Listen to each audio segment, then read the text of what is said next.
Selam millet. Yine bir hayat karnesi bölümüyle karşınızdayım. Şimdi dürüst olalım. Hayatınız boyunca kaç kez buzdolabını açıp içeriye manasızca bakıp sonra hiçbir şey almadan kapattınız? Evet, o klasik. Belki bir şeyler belirmiştir kontrolü. Hadi gelin bunu bir hesaplayalım. Yok artık.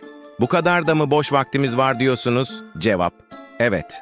Çünkü buzdolabı bizi yıllardır hayal kırıklığına uğratıyor, biz de onu istatistiklerle cezalandırıyoruz. Daha fazla saçma videolar izlemek için abone olmayı unutma kanka.